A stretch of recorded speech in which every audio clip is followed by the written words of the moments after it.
Alors, on va voir si ça continue.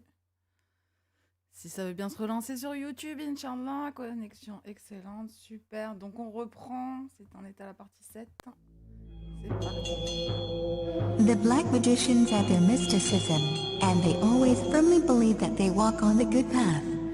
No black magician believes that he walks on the evil path. The path of black magic is a broad way filled with vices and pleasures, but the ultimate end is total loss. Worship enters into it, but as something that you choose to do to get the benefit of it. The Easterners have a term for it called bhakti yoga. It means the yoga of worship, but yoga is a system. So if we worship a deity, a goddess, or a god or something like that, we're doing it for a purpose.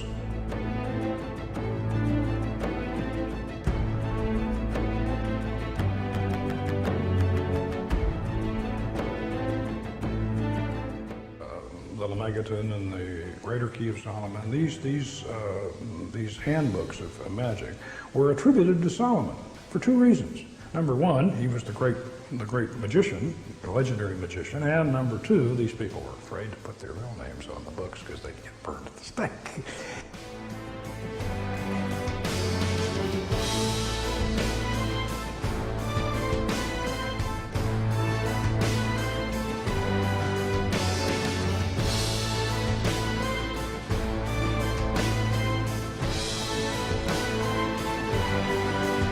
Solomon is, of course, originally the king of Israel in the book of Kings in the Bible. And he lived around 800 BC, and he was the great king who built Solomon's temple. So now from his legend, if you will, arises the Masonic fraternity, and also arises the legend of Solomon the great magician. He supposedly mastered the demons and the spirits, and as the Arabians say, the jinn. I didn't bother to do a closing pentagram or to close the circle or to banish the spirit or anything like that. So we just left. And then 3 hours later, she grabbed me out of a sound sleep and sunk her fingernails into me and woke me up, and she was staring up at the ceiling, and she said, "There he is." And I had to drag her back into the circle, and we had to exorcise that spirit. Magical rituals weren't only prominent in Babylon, or later in the Kingdom of Judah. It was also very much part of ancient Egypt, and was also part of their religious practices. Ancient Egyptian religion was a complex system of beliefs and rituals which was integral to ancient Egyptian society. It centered on the Egyptians' interaction with a multitude of deities who were believed to be present in and in control of the forces and elements of nature. The myths about these gods were meant to explain the origins and behavior of the forces they represented, and the practices of Egyptian religion were efforts to provide for the gods and gain their favor. Formal religious practice centered on the pharaoh, the king of Egypt. Although he was a human, the pharaoh was believed to possess a divine power, and was considered a god by virtue of his kingship. He acted as the intermediary between his people and the gods, and was obligated to sustain the gods through rituals and offerings so that they could maintain order in the universe. Therefore, the state dedicated enormous resources to the performance of these rituals and to the construction of the temples where they were carried out.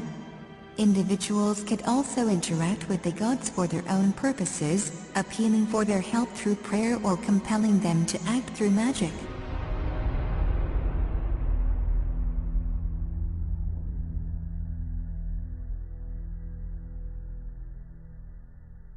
As the mystery religion spread all over the world from Babylon, they found expression in all countries of the ancient world with only a change in the names of the gods and slight variations in the rituals.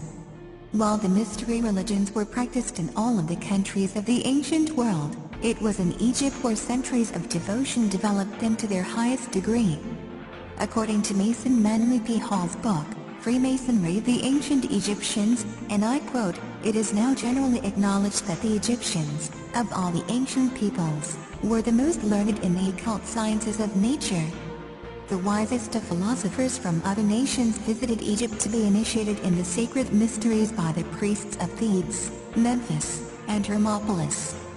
There is indeed, as we have established, a very definite link between the Egyptian mystery religion and the Masonic Lodge.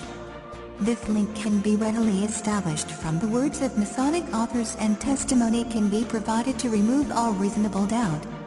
In the book, The Meaning of Masonry, by past Provincial Grand Registrar, W.L. Wilmshurst, we find the statement, and I quote, "I am acquainted, for instance, with an Egyptian ceremonial system, some 5,000 years old, which taught precisely the same things as Masonry does."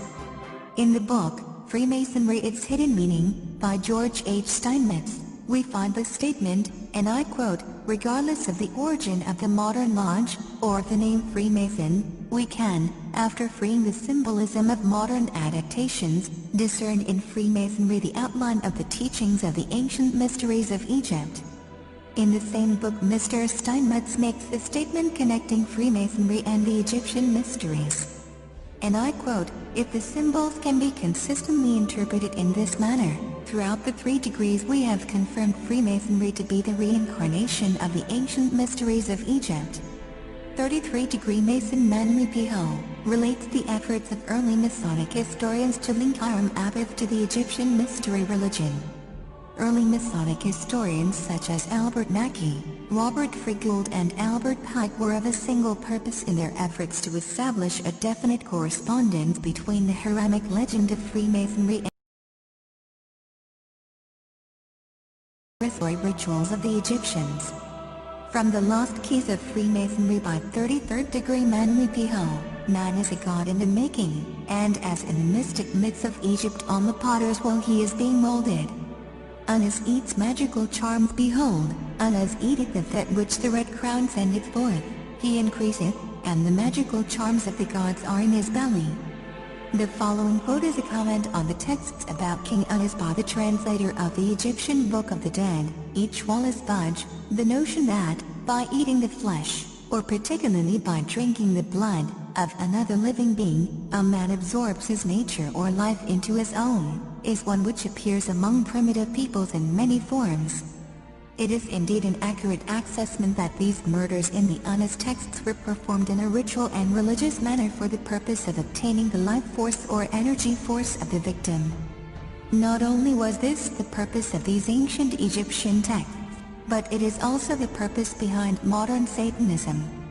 This common underlying purpose can be seen by comparing these texts and their assessment with the words of Master Satanist, a 33rd degree Scottish Rite Grand Master, and a 97th degree the Rite of Memphis, of Aleister Crowley.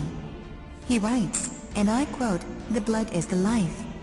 This simple statement is explained by the Hindus by saying that the blood is the principal vehicle of vital prana. It was the theory of the ancient magicians that any living being is a storehouse of energy, varying in quantity according to the size and health of the animal, and in quality according to its mental and moral character.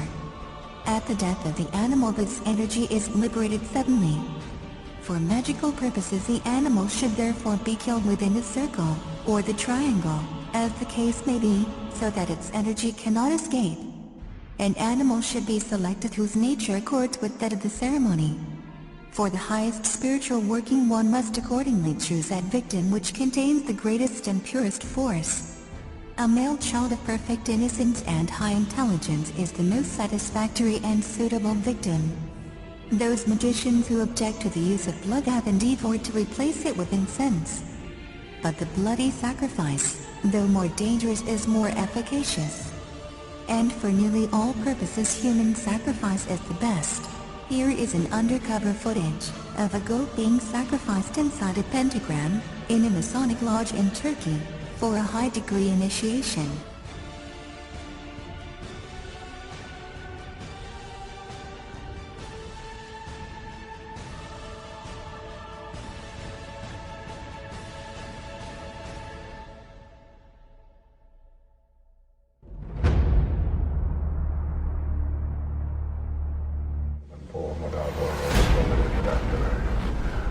From whatever part of the world thou art, and answer our questions.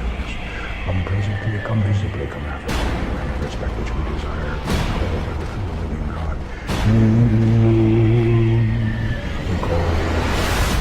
We call Shaddai, God, come, why is that there? Adonai, Shaddai,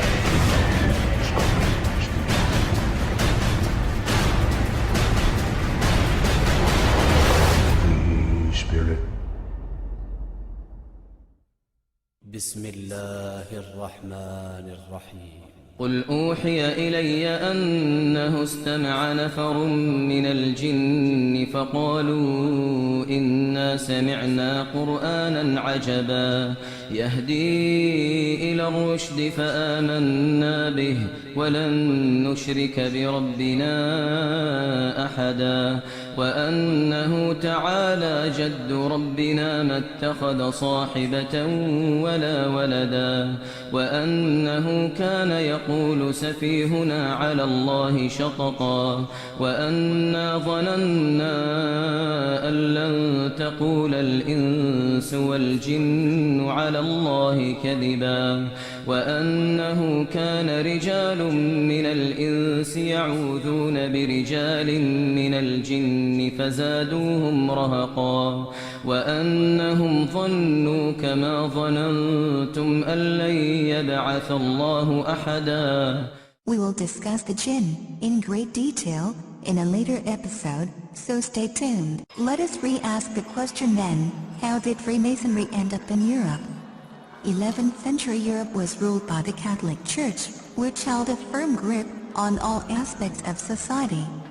This enabled Pope Urban II to wage war on the Muslim Caliphate in Jerusalem, the First Crusade, and on what he called the War of the Cross, to recapture Jerusalem from Muslim rule. It had been under Muslim rule since the year 637. But in 1099 this rule was brought to a bloody and sudden end.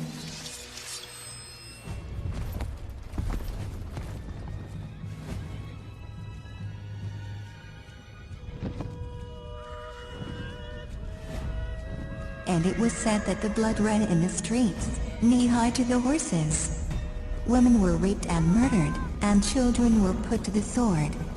Out of this bloodshed and terror, a group of warrior monks arose.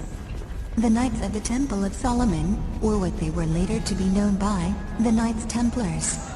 20 years after Jerusalem was taken, the dome of the Rock Mosque was seized by the Templars, and they began excavating underneath the mosque, and what they found changed history forever. What did they find? Documents and books of the secret arts of black magic, Kabbalah, and the ancient mystery schools.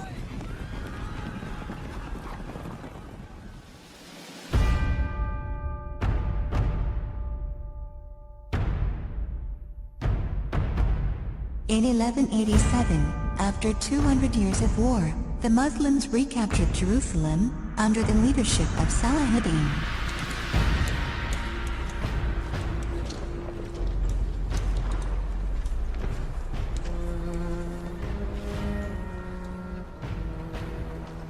Will you yield the city?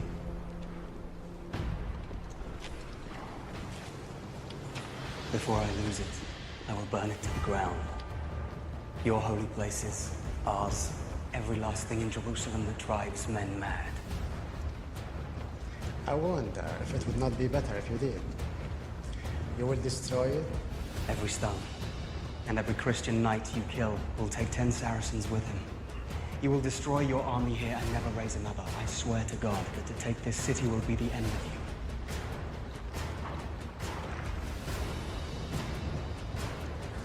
you. Your city is full of women and children.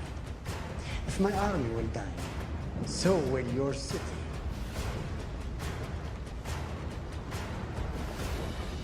You offer terms, I ask none.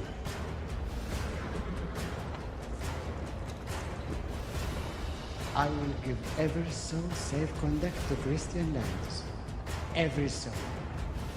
The women, the children, the old, and all your knights and soldiers, and your queen.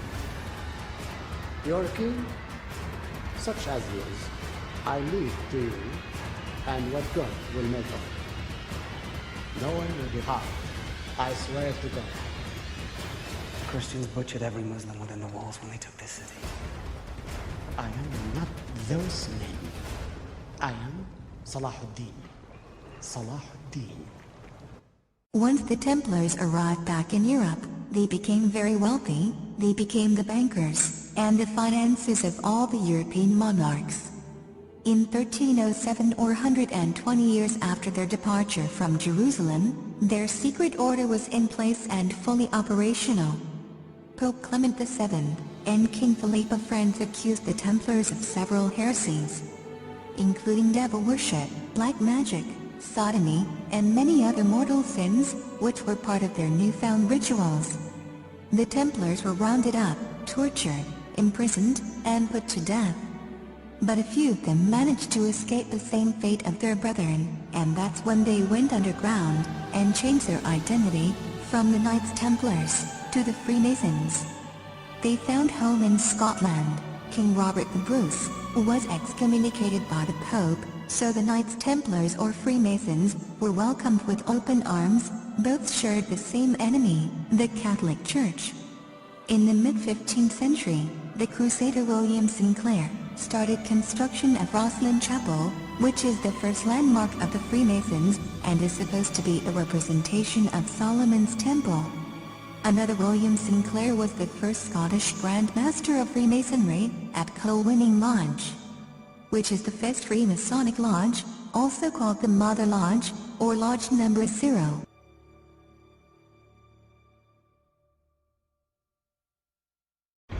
"2,000 years before mankind was created, there were creatures on the earth, and they caused corruption on it and shed blood. Then God sent against them a troop of angels who casted them away to islands in the seas.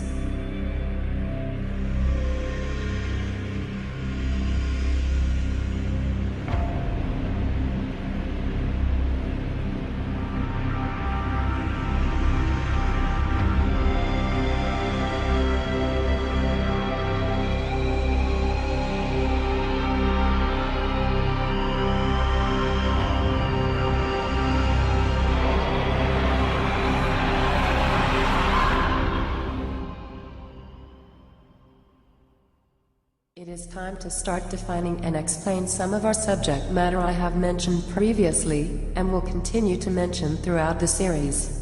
We will go back and sketch the history of the Masons and further discuss their craft.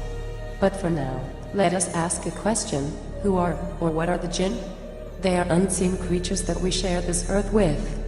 They are interdimensional creatures that have been called by many names: aliens, spirits, Ethereans, ultra-terrestrials, and more.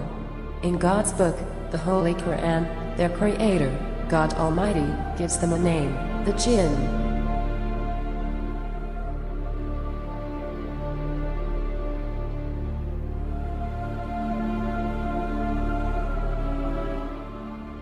The Arabic word, jinn, means hidden, or that which is concealed.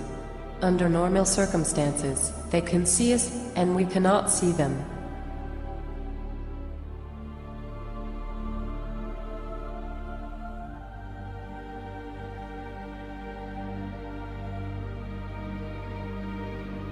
The jinn have a free will to choose, just like human beings. The Bible calls Satan a fallen angel. This is incorrect. Angels were created from pure light, and do not have free will or the ability to choose. They only obey the orders of their Creator.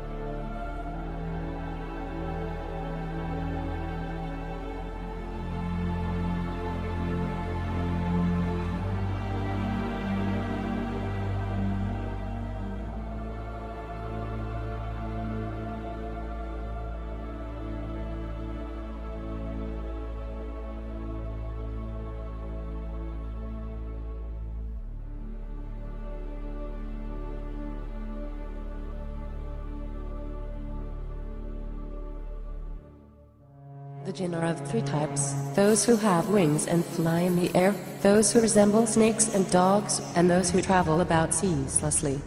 No human can see the jinn in their true essence. However, some resemble vultures and snakes, others tall men in white garb. They may even appear as dragons, or a number of other animals. In addition to their animal forms, the jinn occasionally assume human form to mislead and destroy their human victims.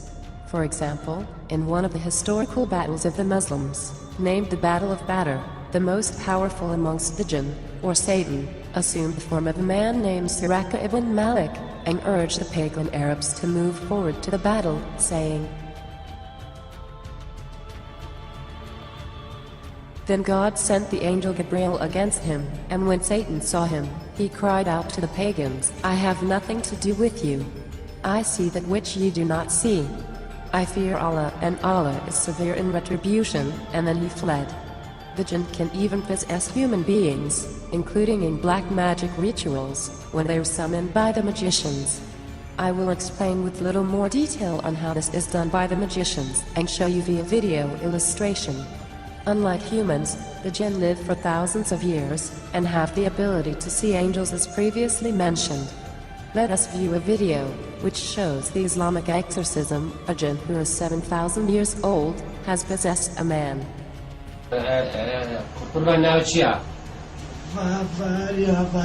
فاريا شوف تغير اسمه يقول اسمي فاريا فاريا وين أهل فاريا؟ كونغو كونغو شنو كونغو أستاذ كونغو شيا؟ كونغو اسم جمهورية في أفريقيا. في أفريقيا نعم. كونغو أنت شو اسمك؟ فاريا أنت مسلم مسيحي يهودي؟ جولك يعني يهودي. شو يقول أستاذ؟ يهودي. يقول أنا يهودي. كل الزين الله أكبر. شوف أنت مرة ثانية تجي يمي مو صحيح يا هذا الأخ علي محمد جيت يمي مو؟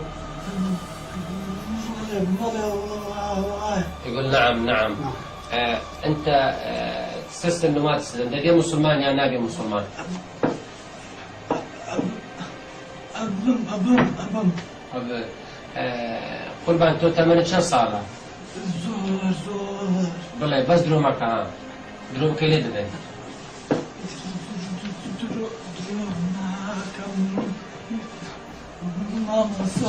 كم صار يا قربان؟ لازم انت راز بالله تمنى كم ده بس سبك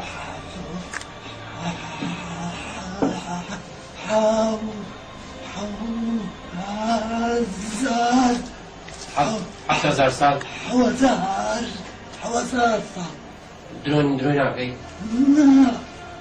الله أكبر. هذا يقول أني مرأة عمري 7,000 سنة وأنا أهلي بالكونغو هو منطقة أفريقيا. أنت أسود أطرشي ايش بس قربان تو ساحر عندنا نسيت الغاز عندنا نسيت لا قربان تو بوش هاتنا ولا شيء يا أسينا هو استابو ايه ايش بدو أسيرة الهواء ايش بدو أسيرة الهواء نحن هو استابو أميس شو عنا شيء زور شجوان بخ جوان بالشعور يا كاري درا عشقي ابوي يقول هذا كان يشتغل باليونان يشتغل باليونان وأنا عاشق جميل جدا. انت بارك الله تو اتواني بسبب ليش يوم كسيك؟ لا هذه بو ولا لا شيء من لا شيء هو لا بو ناتواني ولا لا شيء من وازيد بينا ناتواني بو أخذ ناتواني تخواب زام لبر شيء بو ناتواني سبوكا خلاص يا كامبلي عزك معك كتبرات وخلد الانجن درويا درويا هذه بوت عندهم عالي مكان ما مستاكن إن كان كان قسم من الشيوخ وساداته طارق الهاشمي هو عنده قناة فضائية يقول الجن هو وسواس ما يعرف جسم الإنسان. هذا كلام صحيح؟ لا يدخل جسم الإنسان جني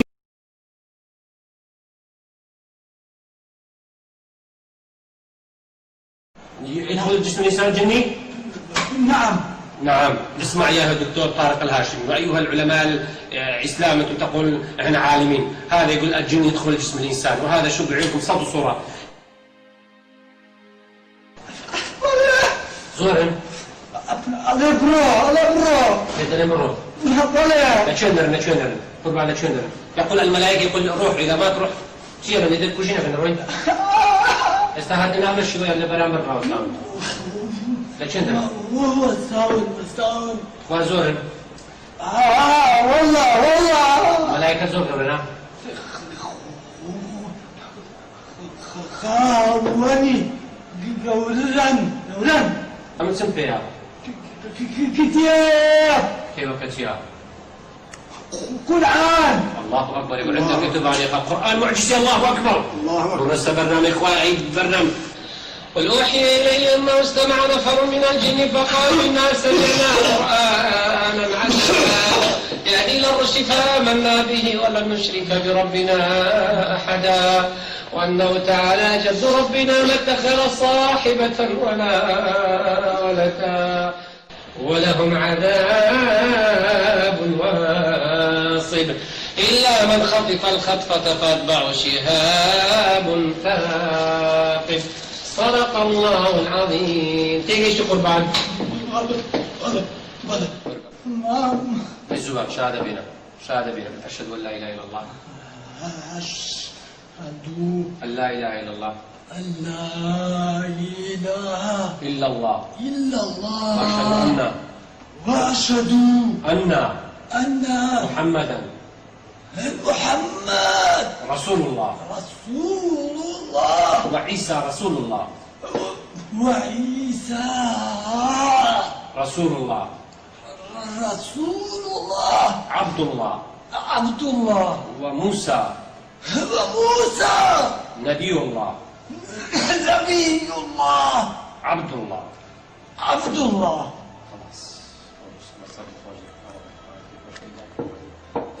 يا رب كان بإذن يخش في جوارك يا رب كان لهم من عفان والفقادة فالمتوى ولا تقنط من الرحمة. قربان السيد كنزون اسحاقين ضيف الحزانة يلا بدنا نعود بداية. إن شاء الله.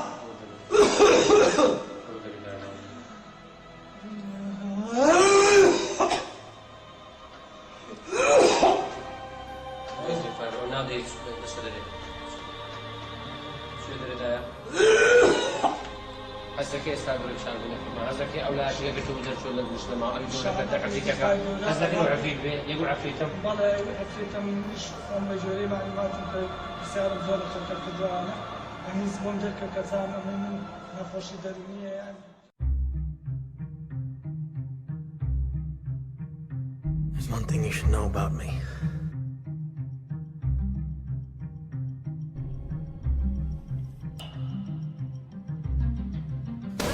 You're talking about dreams? Not exactly.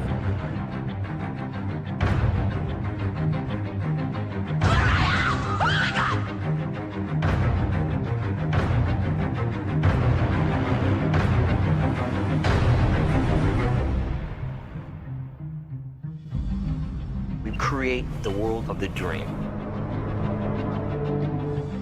We bring the subject into that dream.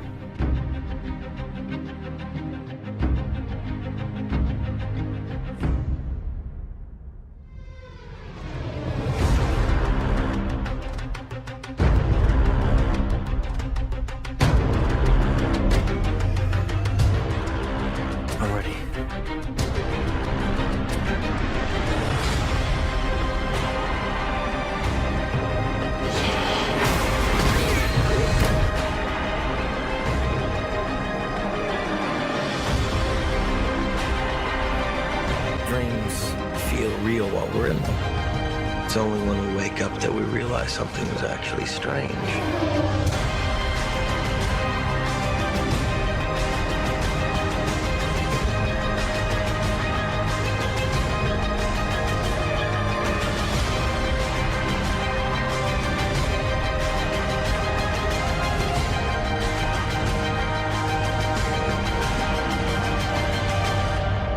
I have it under control.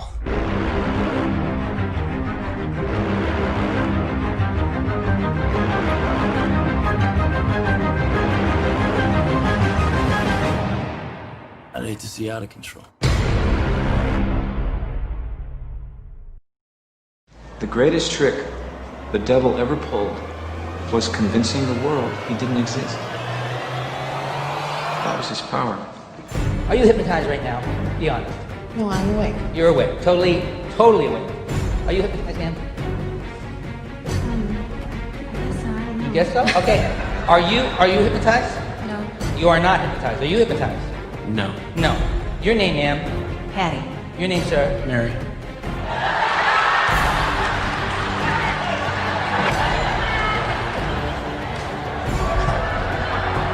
Your name is... Mary. Your name is... Patty. Your name is... Bob. Your name is... Bob. Could I see your name tag just a second, if you don't mind? It says Karen. What's your name? Bob. Are you positive? Yes. Are you positive your name is Mary? Are you a betting person? I got a bet you might be interested in. I'm willing to bet you $500 that your name is actually Paul, not Mary. I'll bet you $500 your name is Paul. Would you take that bet? No. What's your name? Mary. I'll bet it's Paul. Would you bet $500 it's Mary? Yeah. Would you shake on that? Before you shake. How many people in this room think his name is Paul? Can I see by show of hands? See all those hands up there? See them all? How many people think his name is Mary? See up.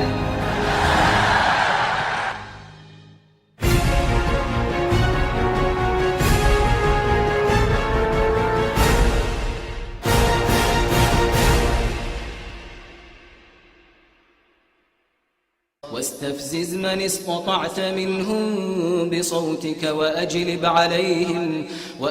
عليهم بخيلك ورجلك وشاركهم في الأموال والأولاد وعدهم وما يعدهم الشيطان إلا غرورا إن عبادي ليس لك عليهم سلطان وكفى بربك وكيلا. Your brain, the most complex organ in your body, the seat of who we are, what we are, the container for our thoughts and our memories. In short, we are our brains. Our brains are built from many parts that perform different functions. Deep in the centre of the brain is the brainstem. This is the oldest part of the brain and has also been called the reptilian brain. It controls many essential functions such as breathing and heart rate or blood pressure. It's whether we feel hungry or thirsty. It's also the seat of our most fundamental emotions: happiness or sadness, fear and love or hate. They all seem to reside in the brainstem. The occipital lobe contains the visual cortex, and so is concerned mainly with vision. The parietal lobe is concerned with processing sensory information and integrating it with the visual information from the occipital lobe. The temporal lobe is the centre for memory and learning. It contains the hippocampus and a number of other regions that are required for us to recognise different objects, faces, sounds and environments. The frontal lobe is probably the most important part of the brain for defining us as who we are. It's where our higher emotions and personality reside, as well as language and social behaviour, lots of the things that we think of as being human. It's our decision-making centre and contains the motor cortex, which controls voluntary movement. At the back of the brain are the two lobes of the cerebellum. This region of the brain is a coordinating centre for movement, allowing us to move multiple sets of muscles in a coordinated fashion so that we can walk and talk, pick things up and put things down. Your brain is made up of billions upon billions of cells, called neurons. These cells are very specialised, with long extensions through which they talk to each other and form large and complex networks. These networks are the basis of how the brain does what it does. The processes are of two basic types. Dendrites receive incoming information from other neurons. Signals pass through the cell body or soma, where, if sufficient information is received, a signal is passed to the other neurons via the axon. This is happening in billions of neurons across the brain 24 hours a day, 7 days a week. It's happening right now while you're watching this. So how do neurons talk to each other? Neurons are usually seen to use electrical signals to communicate. However, the act of passing the signal from one neuron to another is actually a chemical process.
Astral body is a tool of the self to perceive other frequency realities.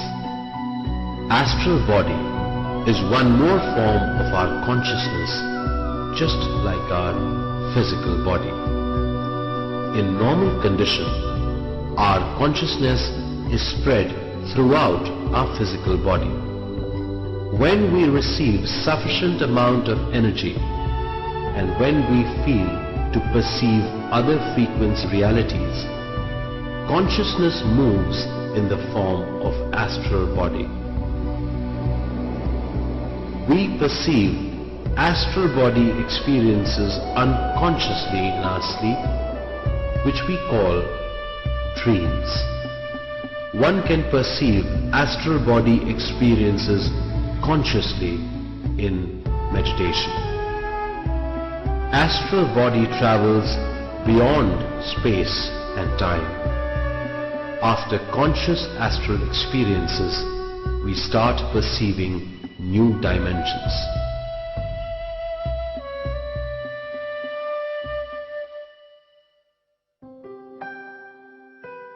In meditation, after receiving abundant cosmic energy, the consciousness which is spread everywhere in the body starts moving towards a point.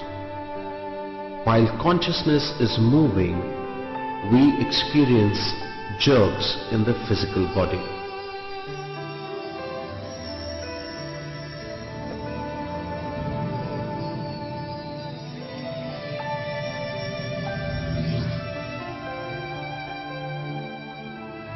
we feel as if our body is floating. We don't feel the hands and legs. We feel lightness of the body, like a feather. Movements may be experienced in different parts of the body, or sometimes one may experience as if the whole body is rotating. These are known as astral movements.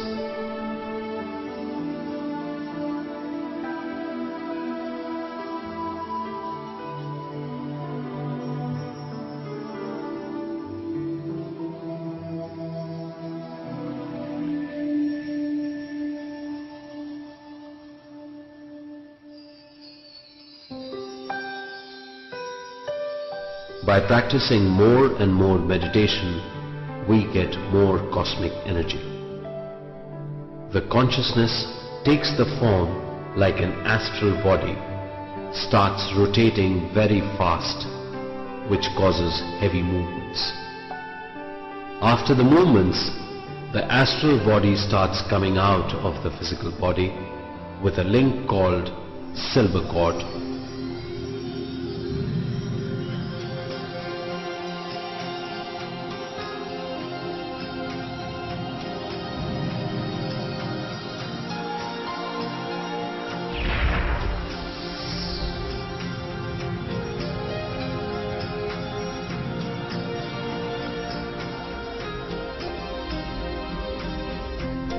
Silver cord is nothing but a high vibrant consciousness which transfers the messages of the physical body to the astral body and vice versa.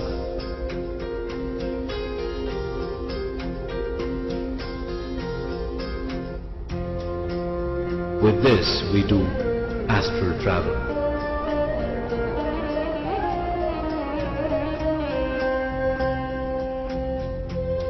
Astral travel is a travel of our consciousness to known and unknown places and frequencies. By doing astral travel, we get highest knowledge and understanding of the self. In astral travel, our astral body can pass through all physical materials. All elements like earth, water, fire, wind, and ether.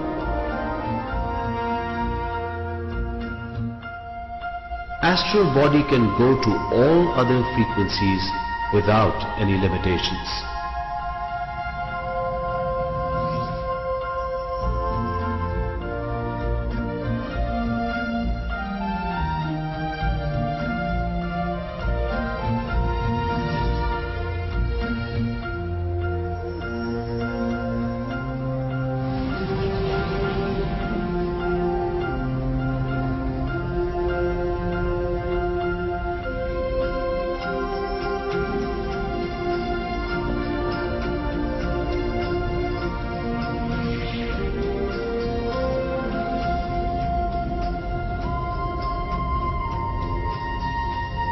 After coming out of the body, the meditator sees his own physical body. By this he gets a great understanding. When one astral projects or astral travels, what is it that you are projecting out of the body? Well, first, let me tell you about your two main bodies. You have the physical body, which you've become quite familiar with through your entire life. And then there's your astral or etheric body. When you astral project, it is your astral body that gets projected. You see, for each plane there is, you have a specific body for it. So for the physical plane, you have your physical body, and for the astral plane, you have your astral body. What is the easiest and fastest method of astral projection that works for everyone? Well, not everyone can wear the same clothes because we all have different bodies. It's the same way with astral projection. We're all different. So there isn't just one method for everyone. There are actually hundreds of astral projection techniques available. How often can you astral project? You can project as many times as you wish, but remember, you need to maintain a balance between the astral plane and the physical plane. My dreams are so vivid. Is this astral projection? When your dreams are extremely vivid, you're either lucid dreaming or astral projecting. Or, if it was an astral projection, you may have lost consciousness somewhere during the process and slipped into a dream. Can two people in a room astral project at the same time and meet up in the astral realms? Yes, you can astral project together. You can see each other, you can communicate, and share an astral experience together. During one of my astral projection sessions, I felt as if my entire body was being electrocuted. I totally freaked out. What was that? Well, you have reached the vibrational stage, and the feelings of electricity are feelings of the symptoms of successfully astral projecting. The next time this happens, stay calm and observe what is happening objectively without freaking out. Once you do this, you will successfully astral project. So try again, and the next time you reach that stage, don't panic. Just know that you are very close to success. I often get intense vibrations throughout my body, but I can't go beyond that point. What can I do? Well, if you reach the vibrational stage, the hard part is done. You just need to exercise strong willpower and visualize yourself floating upward. If you feel you have a fear that is preventing you, check out my previous answers on how to overcome fear. Once you overcome whatever fears you have, you're just one step away from a successful, conscious astral projection experience. How do I enter the vibrational stage? Before getting into the vibrational stage, you need to relax your body completely. Once you relax completely and reach the stage of sleep paralysis, you will then begin to vibrate and then astral project. All it takes to get back into your body is a thought, but I often find myself in a paralyzed state. This lasts many minutes and makes me incredibly nervous. What is this feeling? Well, yes, getting back into your body is just a thought away. If you feel paralyzed, that means you're already back in your body. This is a common occurrence and a very healthy one. So just relax, and there's no need to panic. I get vibrations, but I've also read about buzzing sounds, and I never get those in my ears. Why is that? Not all people hear the buzzing sounds. Individuals, just like experiences, are unique, so don't worry. What is astral paralysis? Astral paralysis, or astral catalepsy, occurs either before the astral body is about to leave the physical body or just after it returns to your body. During this state, you might feel that your physical body is in a state of paralysis or that you're unable to move. This happens to many people and is natural. If this happens before projection, then you are very close to a successful astral session. If it happens after projection, just wait for a few minutes and it will go away. What are the Akashic records? And do I access them? The Akashic records are the huge etheric library that contain all the records of every thought, word, and action since the beginning of time. The library also contains records of lives lived, lessons learned, and even future lives. Psychics can peek into the astral records, and so can you. All you have to do is work on developing your psychic abilities, and with astral projection, you're already on your way. What is the silver cord? It's an energy cord that connects the physical body to the astral body. Your two bodies communicate with each other through this silver cord. Don't worry about your silver cord being severed while astral projecting. It breaks only when you die. Is there a trigger to leave the physical body? If so, where is it located? No one really knows exactly where it is, because it's different for everyone. We have 7 major energy chakras in our spiritual body: the base of the spine, the navel, the heart, the throat, the third eye, and the crown, or the top of the head. And the trigger lies in your most active chakras. Of course, this will differ from person to person. What can I do about my mental block, which tells me that I can only perceive through my physical senses? Well, from the moment you were born, you perceived and gained knowledge about everything through the physical senses only. So it can be hard to believe that you have other senses too. But once you're out of your physical body, you'll realize that you can perceive your surroundings without the physical senses that you once relied so heavily on. You'll also notice that your new set of senses is much more enhanced and more powerful than your old set, the physical set. Are we able to smell, see in color, hear, feel warmth and cold, etc. while astral projecting? No, because we don't use the physical senses. If we do feel hot or cold, it's because our physical bodies are feeling hot or cold, and that feeling is transferred to the astral body by the silver cord. How can I astral travel at will? Well, there are several steps. First, you need to learn how to get rid of your fears. Then you need to become familiar with the astral environment and learn how to control your thoughts. This takes a lot of personal mastery. Once I've left my body, how do I stay outside of it? The first few times you project, staying out of your body won't be very easy. And this is due to the fact that the attraction between the physical body and the astral body is very powerful. Therefore, your astral body will want to jump back into your physical body, is to be very alert and conscious and exercise a strong willpower while you are projecting. How do I acquire talents in the astral plane and carry them to the physical plane? You will carry your experiences and knowledge you acquire in the astral plane to your physical world almost automatically. There's no need to put forth any special effort to remember acquired talents or forcibly keep them on the astral plane. Can I have 100% control of where I astral project, or will I go to unknown places independent of my will? You can control your astral projection, but it takes practice. At the beginning, you might find yourself unable to control where you go, or the speed with which you travel. You might travel too quickly and find yourself in outer space.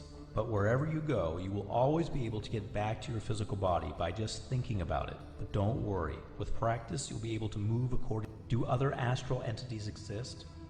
Are they dangerous and can they hurt me? They do exist, but they can't hurt you unless you allow them to scare you.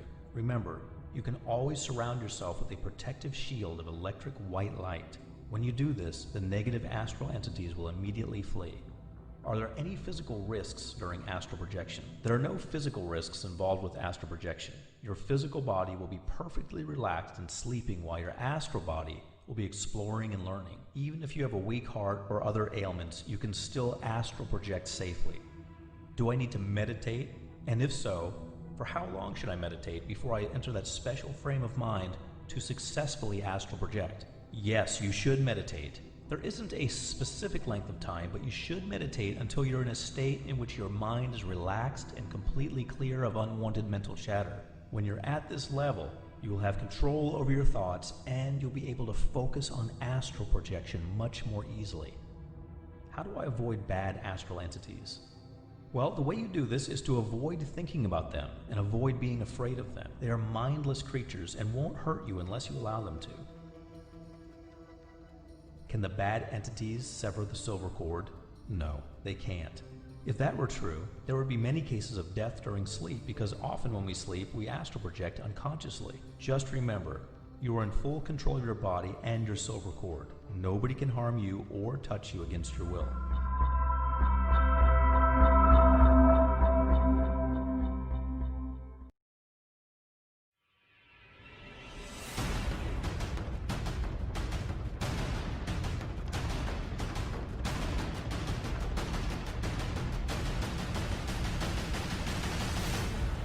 Now that you're sitting comfortably, I shall begin.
How long did it take you to learn how to do it? It took me about 6 months before I was at the point where I could start doing Solomon's magic with a goetic mirror.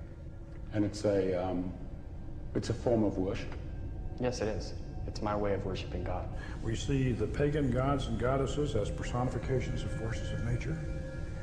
And so we have a whole plethora of entities, and even down into the elements, where we have the gnomes and the earth, and we have the sylphs in the air, and we have the undines in the water, and then we have the salamanders in the fire. So we personify all of the elements and everything. We have a little entity of some kind or another, or a big entity for everything. Solomonic ceremonial magic is basically can be broken down into two divisions. The invocation of the angels, the holy angels, to protect you and inspire you and fill you with the power of God, and then when you've got that mastered, then you set up the dark mirror and the triangle, and then you go for what some people would refer to as the demons. But you use that angelic power that you've already acquired through the crystal ball in the center of the circle and on the altar, and you've got the power of those angels to control the demons that you evoke. You evoke them out of your deep mind. And so Solomonic magic, all the way from back in the Middle Ages, can be broken down into those two facets. Tell me the procedure we're going to go through tonight, just what you're going to do, what we're going to see.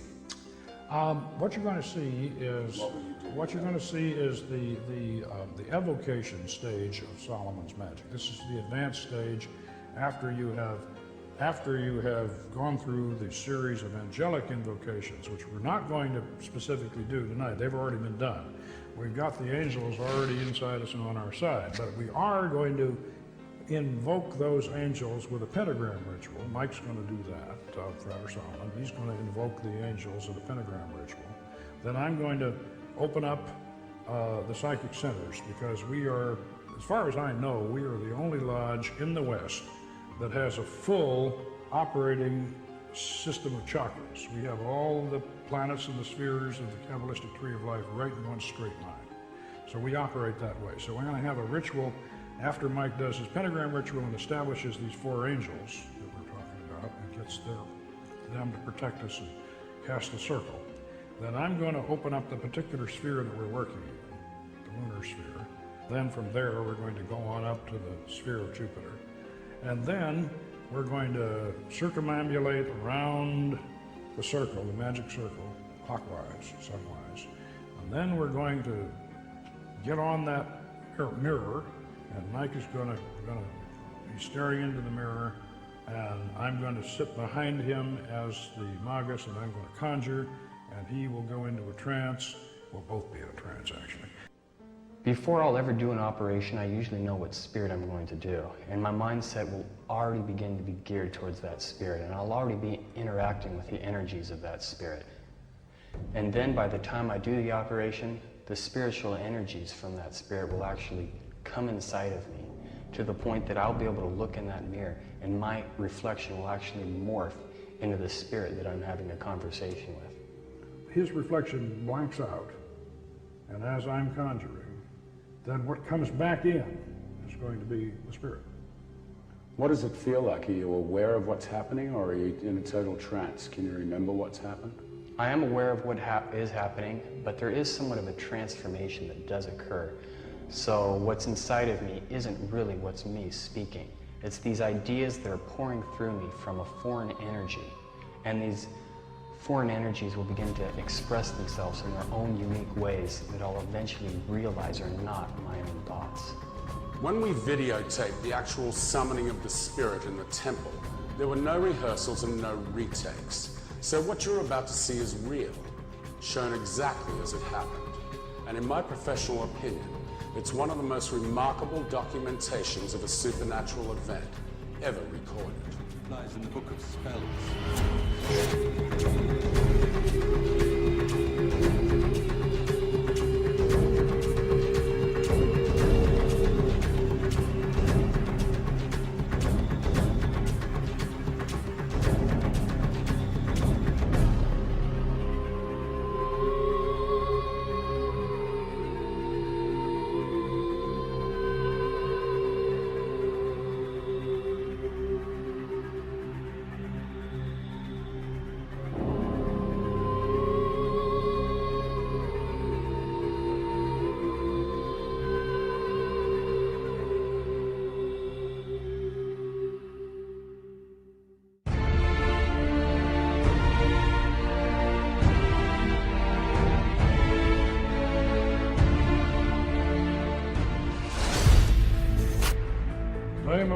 Gabriel, Lord of the air, master of the twice-forged sword, let there be light indeed.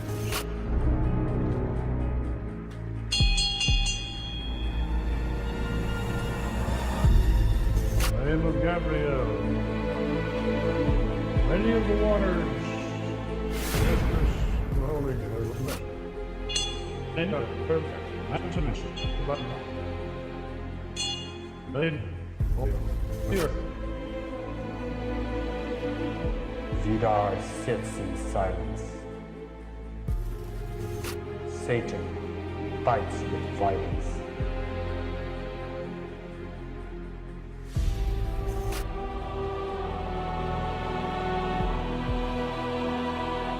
What is hanging by a thread is saved when the snake is shed.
based on a ritualistic mystical system that's been employed by the Temple of the Four Orders for centuries.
After more meditation, we start seeing the Master like a bright light. Even by seeing the bright light, we feel the identity of the Master. We can hear the messages from the Masters.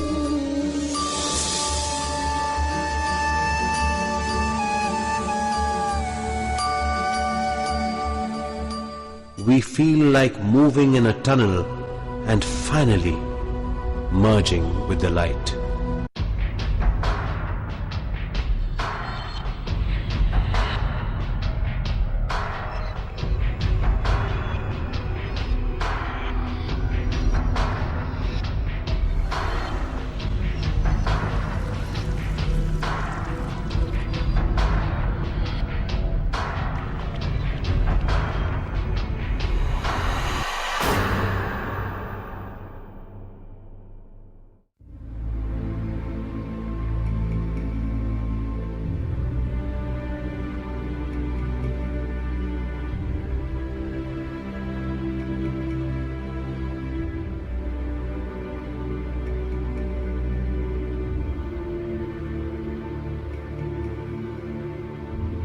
What about the fourth dimension? Now, to approach that, let's consider a cube. We can imagine a cube in the following way. You take a line segment and move it at right angles to itself in equal length. That makes a square.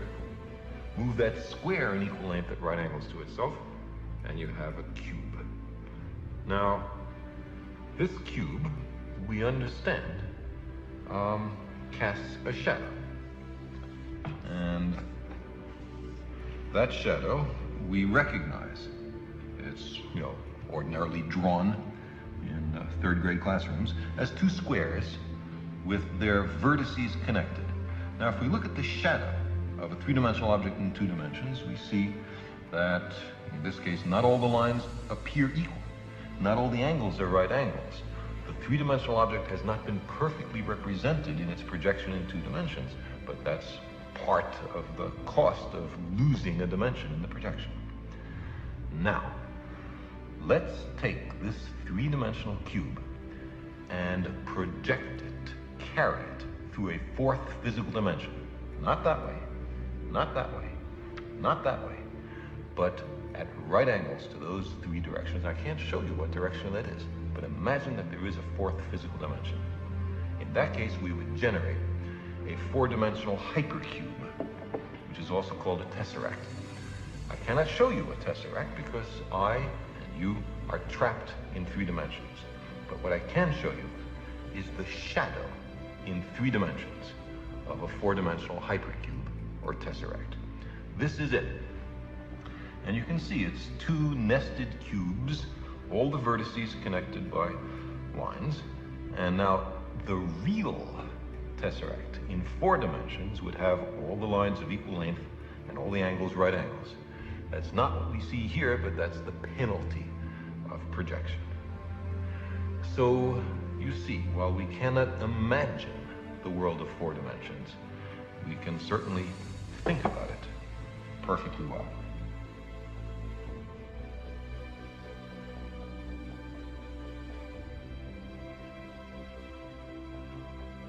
In the 1940s, an Austrian immigrant to America and refugee from Nazi Germany, Dr. Wilhelm Reich, made the scientific discovery of a previously unknown energy existing in the atmosphere, in space, and within living organisms.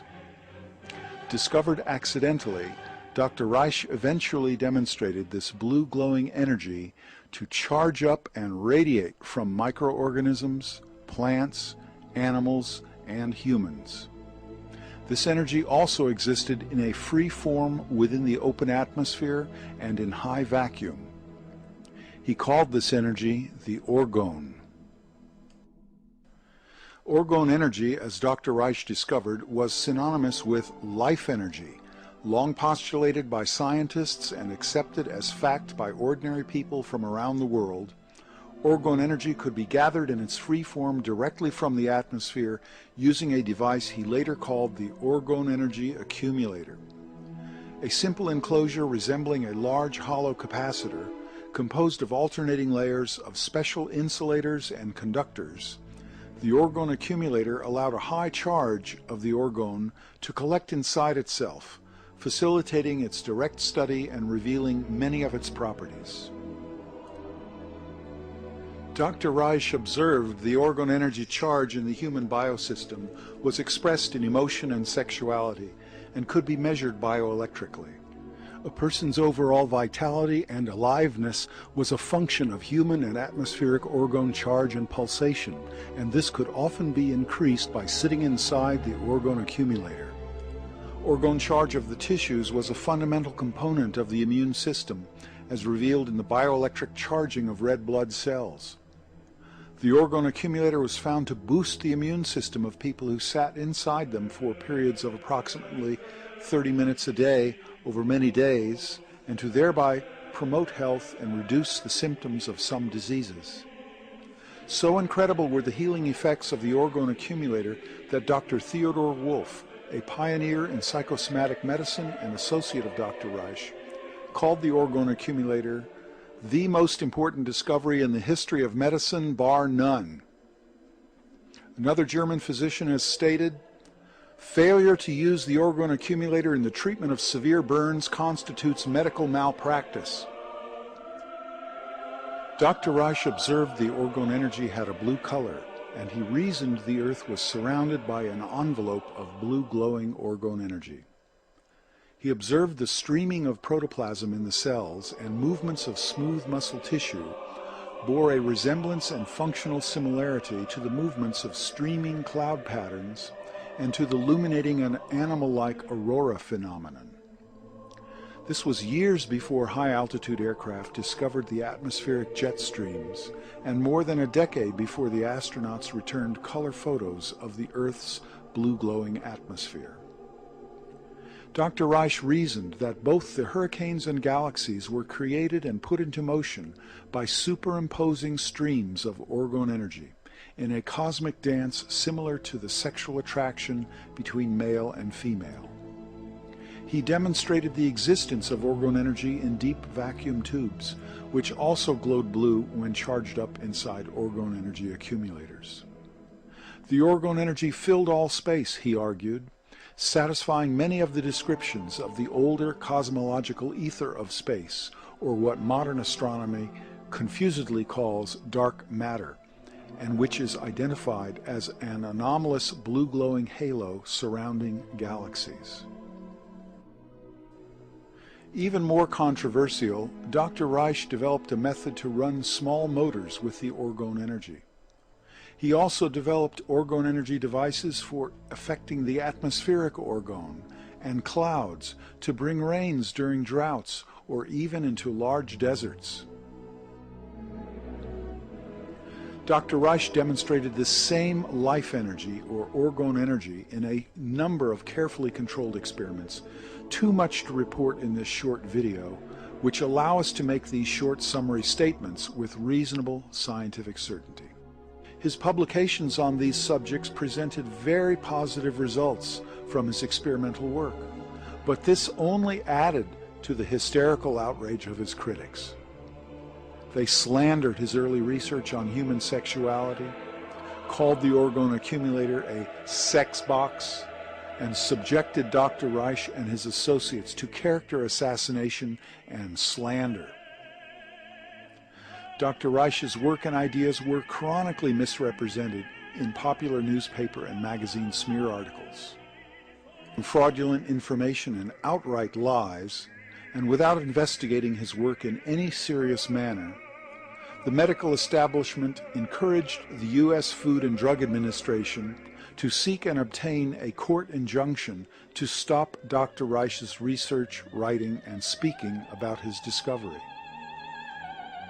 In a legal case which has far greater significance to American freedoms and the U.S. Constitution than the better-known Scopes monkey trial, Dr. Reich was finally charged with contempt of court for the technical violation of an obscure cosmetic labeling law.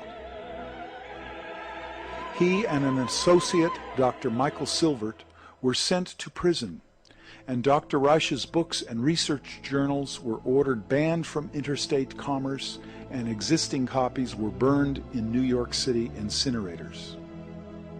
Dr. Reich died in prison in 1957, while Dr. Silvert committed suicide shortly after his release.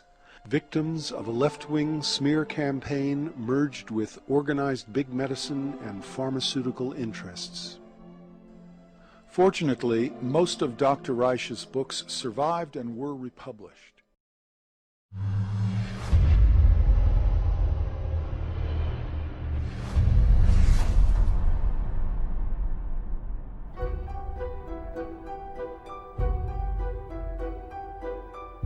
The nature of the Great Seal is so mysterious that some believe that it came from a supernatural force. An account recorded by Dr. Robert Hieronymus in his book, Founding Fathers, Secret Societies, says that the Great Seal was given to Thomas Jefferson by a mysterious cloaked figure. The account reads that Jefferson told a strange story. A man approached him wearing a black cloak that practically covered him, face and all, and told him that he, the strange visitor, knew they were trying to devise a seal, and that he had a design which was appropriate and meaningful. Jefferson, of course, looked at it, according to this story, and said, "This is it. This is it." He knew it was it, and it was right. So he supposedly came running back into whatever, whether it was a tent or whatever it was, and he showed it to other individuals, and he told them about, he met this person outside. Of course, they went outside to go to find the guy, and he's gone. So supposedly we'll never find out who designed the Great Seal of the United States. While Dr. Hieronymus admits that he is skeptical about such stories, there are others who claim to believe them to this day. Perhaps it has something to do with John Adams, who was on the first seal committee with Thomas Jefferson. According to the written account, John Adams was there when this bizarre event took place. Oddly enough, the Adams Memorial in Washington, D.C. is adorned with this mysterious cloaked figure. Perhaps it's just a coincidence. The American $1 bill is full of magical symbolism. Many people know about the magical significance of the design of the Great Seal of the United States, yet they only know half the truth. We have been told that the seal of the United States is merely a coat of arms, or what is called a layman in magic. It is true that the Great Seal is a layman or coat of arms that represents uniting the original 13 colonies into one country. Yet it is more than just a layman. The coat of arms is only half the story, albeit the only story you know. Let's look at the major magical symbolism found on the $1 bill. Looking at the obverse or front side of the $1 bill, our eyes land directly on the image of George Washington, and we are immediately reminded of his Masonic heritage. George is framed by the Greek letter Omega. The Omega on the $1 bill is a direct reference to God. Omega is the end of an old way of life for the start of a new, better way. On the square on the Treasury Department seal, there are 13 pentagram stars. The most frequently used symbolic reference found on the $1 bill is to the number 13. Through the Hebrew system of gematria, letters are broken down into numbers. The words love and unity both equate to the number 13. Found on the reverse or back side of the $1 bill is a wealth of highly significant magical symbolism used in Western Kabbalistic ceremonial magic. On the center of the bill is the only English phrase used on the reverse side. It reads, "In God we trust." "In God we trust" came from a hymn or invocation to the American people by Aleister Crowley. It is an invocation to manifest the new aeon or age and drive America and the world into independence. The real magic takes place on the Great Seal of the United States. On the obverse side of the Great Seal, there are 13 stars above the eagle's head, 13 stripes in the shield, 13 leaves on the olive branch, 13 arrows in the eagle's talon, and then 13 letters in the phrase E pluribus unum, which makes for 2 points on either side of the eagle's head, for the 6 points total of the hexagram. Furthermore, the 13 pentagram stars are united into one hexagram star, symbolizing unity of man or woman with the universe, the unity of the macrocosm and the microcosm. As above, so below. As below, so above. A pentagram represents the microcosm, which is related to a human. A hexagram represents the universe. When a hexagram is superimposed over the pyramid, the letters A, S, M, O, and N are connected. Looking at the reverse of the seal, we are again bombarded with 13. There are 13 letters in the phrase annuit coeptis, and 1, 2, 3, 4, 5, 6, 7, 8, 9, 10, 11, 12, 13 steps in the pyramid. The truncated pyramid with a capstone floating above is also a symbolic merging of the microcosm and the macrocosm. The base of the pyramid represents the microcosm, or human, and the eye in the capstone represents the macrocosm, or universe. The same eye is found on statues of Buddha as his third eye. This is the eye of Horus, the all-seeing celestial eye. The pyramid is a representation of a person sitting in meditation. The capstone or keystone represents the brain. A capstone united with the truncated pyramid to make a complete pyramid represents uniting with one's pineal gland. And of course, many of the people who are into the New Age are into astral projection and in contact with these spirit beings, and there really are spirit beings out there. They refer to them as the Masters of Wisdom, or the Great White Brotherhood, or the Enlightened Ones, and they believe that they are guiding society. These are actually demonic forces and demonic beings, and of course they can materialize and disappear. The average individual says, oh, that can't be true, and yet it is true. And when you talk to the people who are dealing with this, they come in contact with this many times. They have accessed this other dimension, which is truly a demonic dimension. Opening your third eye is what this book is all about.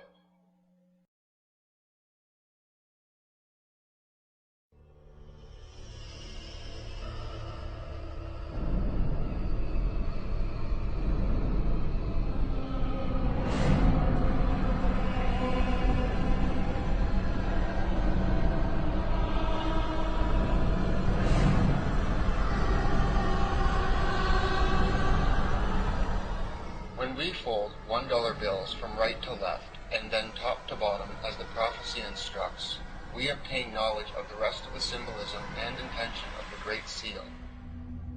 When 2 quarters are placed beside one another, we see the eagle slammed into the pyramid. The eagle represents an airplane. The pyramid represents a tower.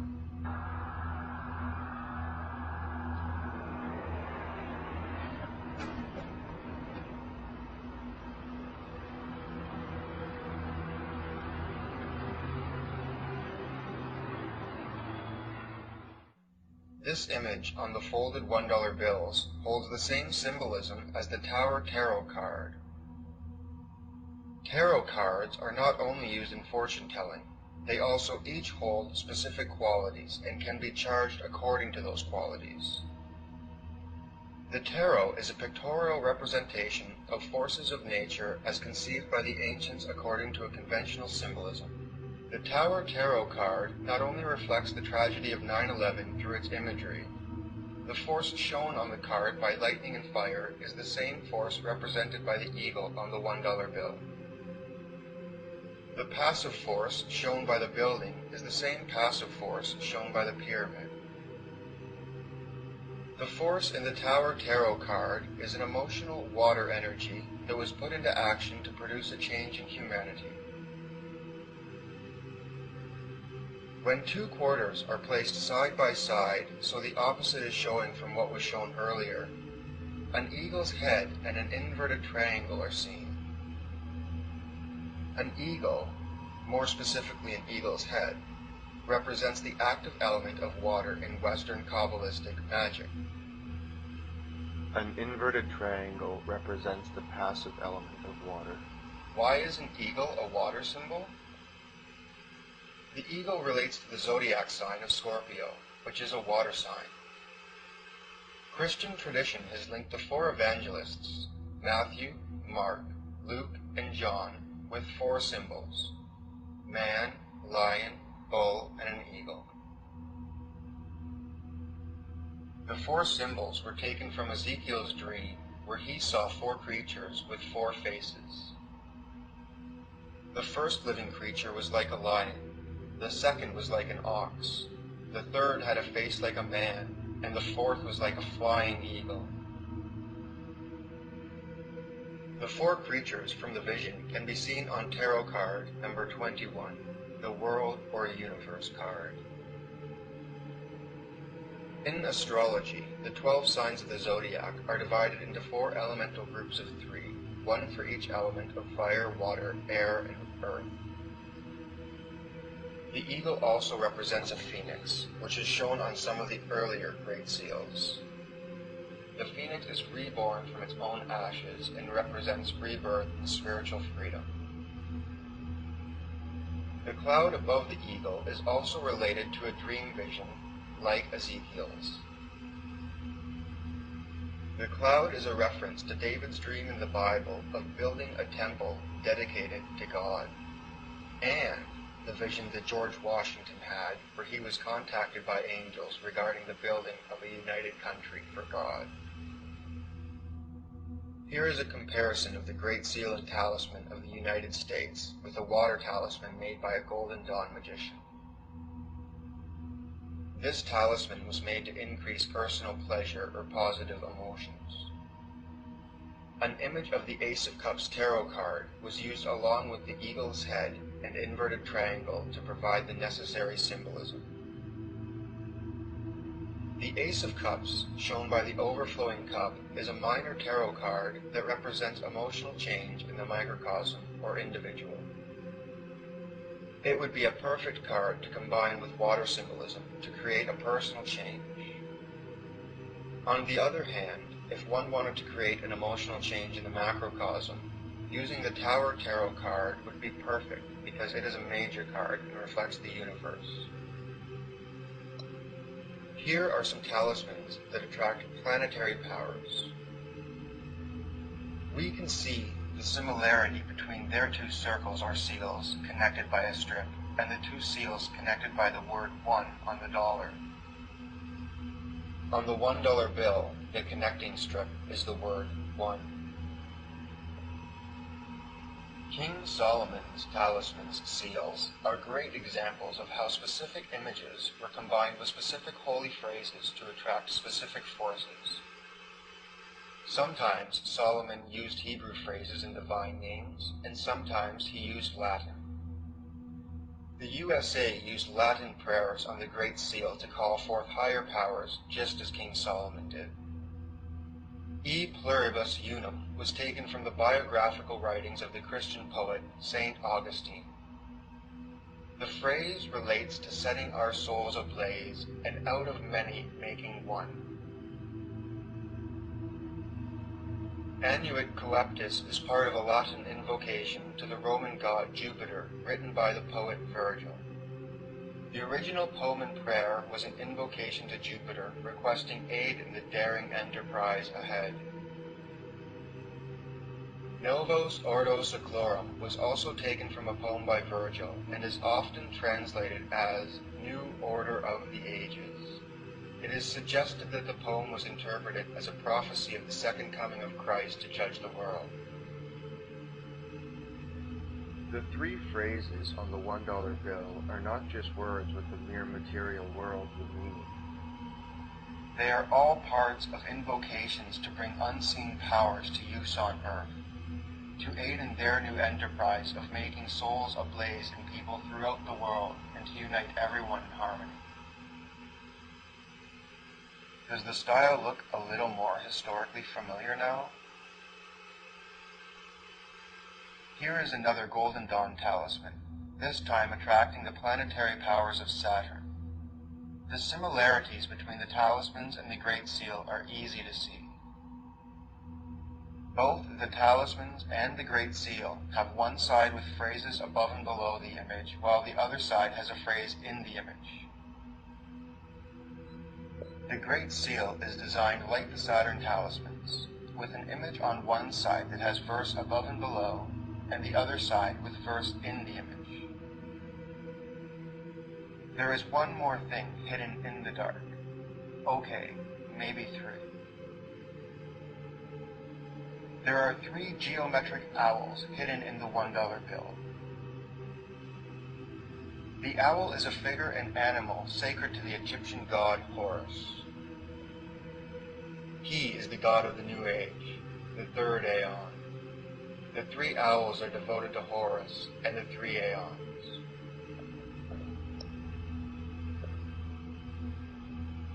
Let's recap.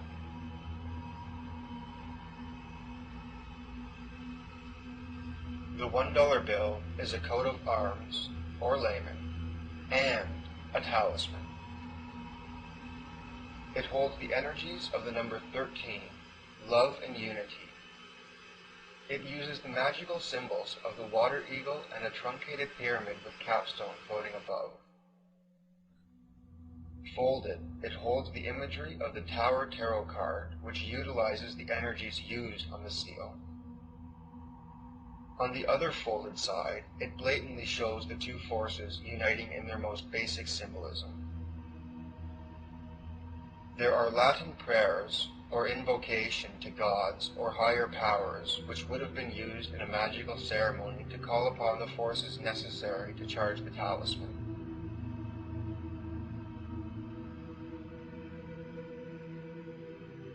The $1 bill holds the same characteristics as a talisman. The $1 bill is a talisman. It is a sign, a push from the hand above.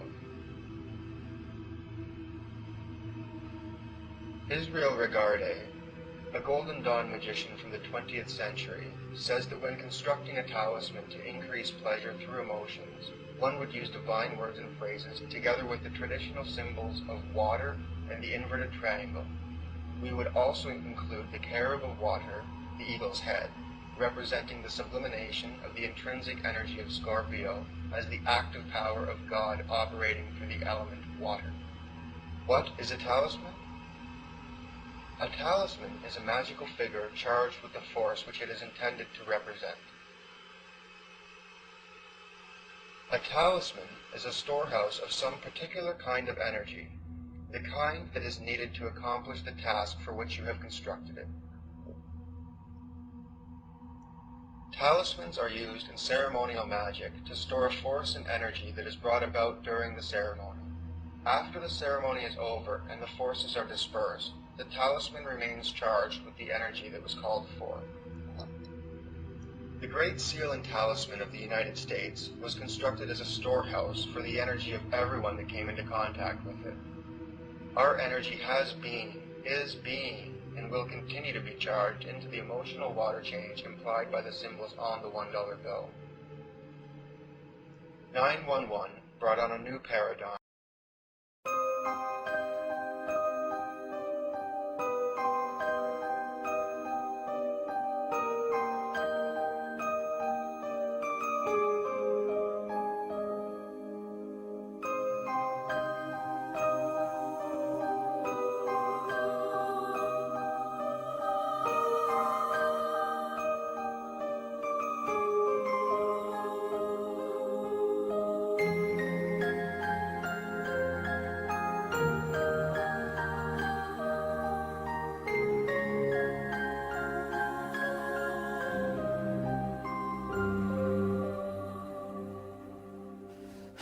as with all secret societies, you have levels, and if you're on the lower levels, you don't even know they're upper levels. They don't even tell you. You bump into it by accident, or someone comes along. Now, in Scottish Rite, that's something different, because they know that there's a... But before then, and basically secret societies, let's go to ancient Egypt. To the ancient Egyptians, the priest would tell the serfs, the guys that tilled the land, they would say, the sun is God, okay? And so they accepted that very low-level interpretation, all physical. That's not what the priest believed. What the priest believed, there was a second level. The priest believed that, no, the physical sun is not the supreme being. It's the spirit which flows through the physical sun that is the supreme deity. However, there was another level, and the priests didn't even know it. It was those that were involved and elevated to if I would have told you this 15 years ago, I might have gotten shot.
And apparently he was in a tuxedo away in the corner.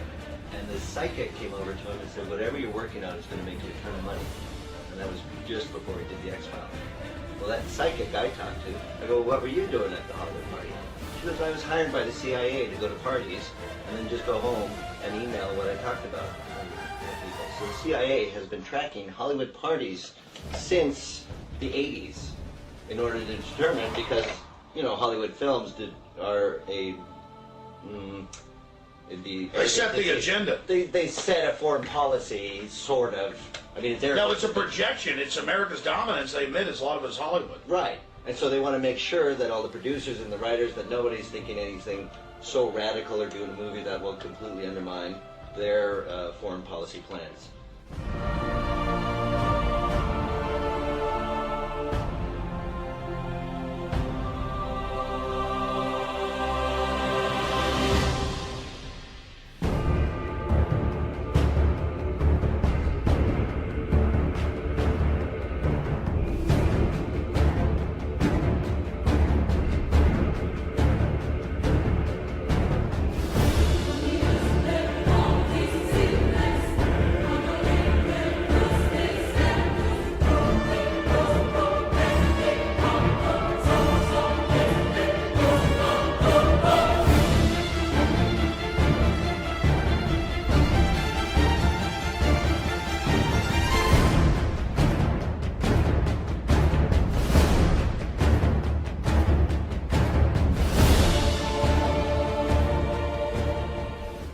Astrology, ancient mystical star science, or man-made mumbo-jumbo.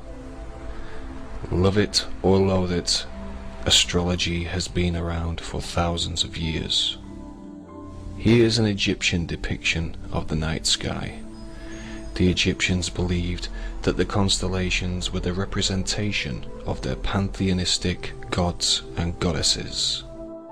Astrologers focus on the area of the night sky known as the ecliptic, as seen here. The ecliptic is the apparent path of the sun as seen from the earth. Divided into the 12 major constellations that make up the ecliptic, astrologers follow the celestial bodies as they travel through it. From the ecliptic is derived the zodiac that we know today. The Egyptians believed that the heavens were imbued with the magical and mystical properties of their gods and goddesses, and they believed that they could channel their energies by reflecting the constellations in their architecture on the ground below. An example is the layout of the pyramids at Giza, which the Egyptians built to reflect the celestial grouping known as Orion's belt. It's an ancient hermetic principle called as above, so below. Astrology today has been largely relegated to the ranks of superstition, with many people glancing at their horoscopes for fun. But tabloid astrology merely focuses on the position of the sun through the ecliptic. In-depth astrology considers the influence of all the solar system's celestial bodies, following the positions of the Sun, Saturn, and even Pluto. As the celestial bodies travel through the ecliptic, the apparent path they trace as seen from the Earth, astrologers believe they form influential aspects to each other. This in-depth astrology is used in occult circles, such as secret societies, like the Order of the Golden Dawn, with its complex occult symbolism. The Freemasons, whose members have included America's first president, George Washington, use astrology in their symbolic art. Here we see a Freemasonic tracing board whose royal arch can be seen adorned with the signs of the zodiac. On the Freemasonic apron, the all-seeing eye of Horus, an Egyptian symbol. At the George Washington Masonic Monument, we see a giant compass and square depicted. The Freemasonic symbol of their great work is seen here, also adorned with another Egyptian all-seeing eye. But what of the compass and square and its Illuminati symbolism? What can it mean? In the Divine Pymander is revealed the Hermetic maxim, as above, so below, as pictured by this tarot card of a magician with one hand up and the other hand down. As above, so below. And what that means is that in esoteric thought, in everything that is above is reflected down below. And that everything that is down here has a supernal, macrocosmic, if you will, origin. And that's one of the essential concepts in the occult.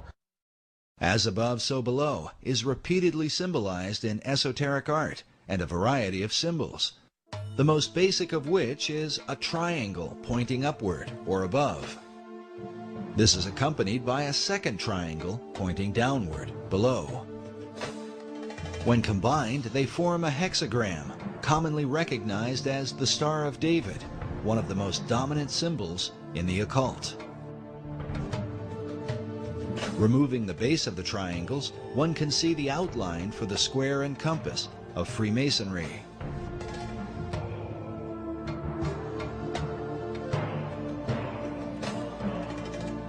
This next image shows what Manly Hall called the God of Reflections. One, perched over a pool of water that reflects his image. Notice also how the placement of his arms and the crown upon his head form two triangles like a Star of David, while on his chest is a Maltese cross positioned upward and then reflected again down below.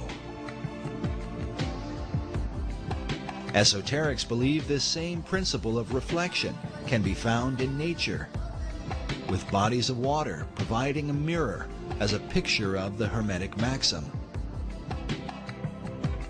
With this in mind, consider the placement of the reflecting pools in our nation's capital. Before the Washington Monument, the U.S. Capitol, the Lincoln Memorial, and the Supreme Court. From the symbolic compass and square, with its Egyptian all-seeing eye and as above, so below references, and the royal arch adorned with astrological symbolism, can we conclude that the Illuminati and their so-called great work is to mimic their ancient Egyptian masters? As above, so below. All those individuals that were involved in any type of architecture to the ancients, that philosophy, that dictum, especially in Freemasonry, was as above, so below. What you have in the heavens should reflect at a certain period of time that which is on the earth. Federal Triangle was basically reflected from the stars. Washington, D.C. was built according to Hermetic principles, as above, so below. It was laid out to reflect what was going on in the stars, where you had a right-angled triangle surrounding the constellation of Virgo. The right-angled triangle surrounding Virgo is partly reflected in the layout of Federal Triangle. The White House, Washington Monument, and Capitol Building were designed in a right triangle, according to a star pattern above, where three stars surround the constellation Virgo, forming a stellar triangle. With this in mind, consider the following. On September the 11th, 2001, during the incident involving the Twin Towers, there was, above, an important astrological alignment between two of the most astrologically powerful celestial bodies, Saturn and Pluto. They formed an important aspect to each other, a highly destructive one, an opposition. Let us begin by looking at the planet Saturn. Saturn and its astrological symbolism is that of the planet of form and structure. It is also known as the planet of materialistic power. Saturn, on 9/11, was in the sign of Gemini, the twins. Gemini also represents multiplicity.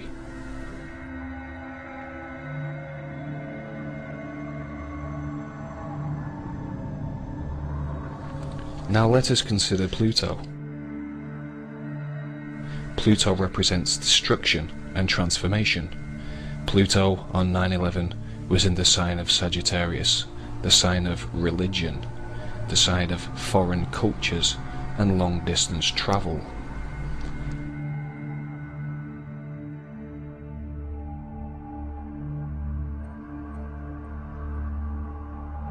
Is the planet of structure in the sign of the twins enough to give us an as above, so below reflection? Is Pluto in the sign of religion enough to give us the as above, so below reflection on 9/11?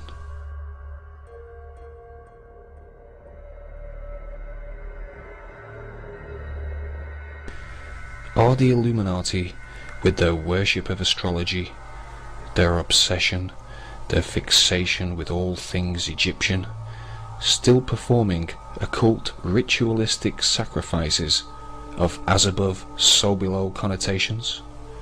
Saturn, the planet of structure and materialistic power, in the sign of the twins and multiplicity, gave us an interesting below reflection, the twinned world trade structural center of materialistic power, complete with multiple floors. Pluto, the planet of transformation through destruction, in the sign of Sagittarius, foreign cultures and religion, brought to our attention another key, interesting below reflection, the role played by the fundamentalist Islamic hijackers that allegedly destroyed the World Trade Center.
As above, so below. What is the creed? To know, to dare, to will, and to keep silence. What is the way? Know thyself. What is the secret of the way? In your temple you are one with the gods. Atah, Gibor, Leolam, Adonai. The temple is open. Gone thrice,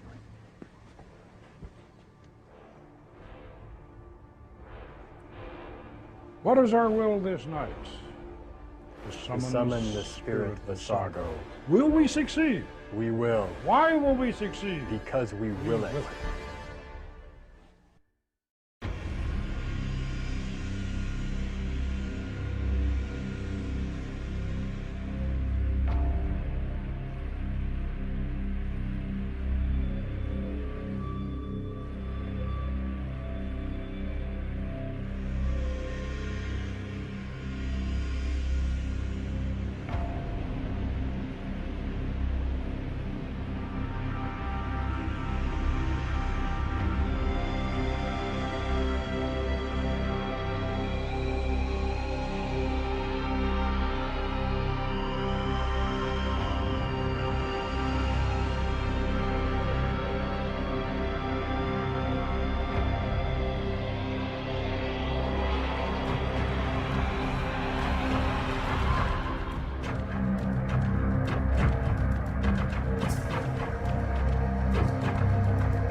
In his book, The Secret Destiny of America, Manly P. Hall wrote that world democracy was the secret dream of the great classical philosophers, saying that the brilliant plan of the ancients has survived to our time, and it will continue to function until the great work is accomplished. Many researchers believe this great work is the secret behind the wars and rumors of war America has been involved in through the 20th century, right up to the present day. Could this plan of the ancients to establish a world democracy be the real hidden agenda of secret societies? And was this ancient plan echoed in the 2005 inaugural address given by President Bush? When our founders declared a new order of the ages, they were acting on an ancient hope that is meant to be fulfilled. The occult is working at the highest levels of our society, using the military and financial power of the United States to bring about this one world state. And the president has spoken openly about it, how the purpose of the United States is to bring democracy to the nations of the world. Where did this become the function of our nation, to bring democracy to the world? You only need to read the writings of Manly P. Hall, where he tells you that for 3,000 years, secret societies have been working to bring democracy to the world. You read President Bush's speech, before the Association on Democracy, the National Association on Democracy. He tells you for 2,500 years, people have been working to bring democracy to the world. Yet the ancient philosophers recognized that a true democracy could only be achieved by a society of perfected men. The perfected men would be comfortable in a true democracy. And probably a true democracy cannot emerge until there is enough of such human beings in the world that can take over the government of man. It will be that kind of leadership. It'll be like Plato's vision of the philosopher king, the man who has wisdom and the man who has power. Democracy has the occult promise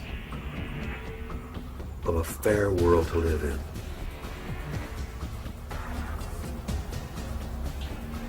Now, you mentioned the occult promise. How would you define a term like that for an audience who's... Well, probably define that term by saying that promise is explain the word occult. Well, it's obscure. It's hidden, not visible to the normal eye. So an occult promise is something that is inherent, but only visible to those who have that inner vision. So a fair world is a kind of occult promise at the heart of democracy. But is this occult promise part of America's Christian heritage? And if not, could this account for why the many symbols that adorn America's capital city come not from the Bible, but from the ancient mystery religion? And if America were really, truly a Christian nation, what would all of these mythological characters be in our city? Certainly the Christian influence was very strong. From the Christian point of view, we were formed as a Christian nation. But from the occultist point of view, and those associated with astrology and the ancient mystery religions, America was, of course, and Washington, D.C. was to represent their position. So you've had the two forces, in America ever since its formation. While it seems that most of America's leaders have upheld Christian ideals, their reason for doing so is often questioned. If they were Christians, why would they erect monuments to pagan gods and goddesses? And if they were pagans, why confess to Christian ideals? Manly Hall suggests the reason may have been one of self-preservation. He argues that because of the persecutions of organized religion in the Old World, the secret societies employed even greater methods of secrecy to protect their occult philosophies, making themselves sound as though their beliefs had to do with Christianity, which was the dominant belief in Europe, and eventually America. He says the pagan intellectuals reclothed their original ideas in a garment of Christian phraseology, but bestowed the keys of the symbolism only upon those duly initiated and bound to secrecy. It is for this reason that all secret societies have an initiation process whereby members are bound by blood oaths not to reveal the secrets of the order. A chief factor that contributes to confusion about the beliefs of America's founders is the presence of Rosicrucianism. The Rosicrucians are a mystical arcane society that played a major role in the development of Freemasonry. The rose and cross, which symbolize the society, are also the source of its confusion. The rose is the symbol of secrecy and represents the pagan mystery religions, while the cross symbolizes Christianity. Rosicrucianism is when the two are combined. Because of this, one can begin to understand how a man like Charles Thomson could be famous for his English translation of the Old and New Testaments, and at the same time approve the design of the Great Seal for the United States with the all-seeing eye of Horus floating over an Egyptian pyramid. Thomson was closely associated with a man named Peter Miller, a well-known 18th century Rosicrucian and the leader of the Ephrata community in Ephrata, Pennsylvania. The Ephrata cloister is believed to have been the first esoteric settlement in the New World, with connections to some of the founding fathers, such as Benjamin Franklin and George Washington. The early Ephrata movement clearly held mystical beliefs, even driving stakes into doorways to ward off evil spirits. We now know for certain that they were Rosicrucians. It was Washington was close to these individuals, as well as Franklin and Washington and Jefferson. Benjamin Franklin even enlisted the aid of Peter Miller to translate the Declaration of Independence into a number of European languages and to inform the world of America's independence. The printing for these translations was done at the Ephrata cloister. Peter Miller would have been further connected to many of the founding fathers through the American Philosophical Society, founded originally by Benjamin Franklin in 1743. The Society's members included such prominent figures as Thomas Paine, Alexander Hamilton, Thomas Jefferson, the Marquis de Lafayette, George Washington, Charles Thomson, and of course, Peter Miller. Later members would also include such names as Charles Darwin and Thomas Edison. Franklin Society is thought to be directly related to the earlier concepts set forth by Sir Francis Bacon. According to Michael Howard in his book, The Occult Conspiracy, Franklin's American Philosophical Society was operated in the same tradition as the Royal Society in England, which was based on Sir Francis Bacon's Rosicrucian concept of the Invisible College. In the history of the Royal Society, they refer to the beginnings of the Royal Society came from a group of people who called themselves the Invisible College.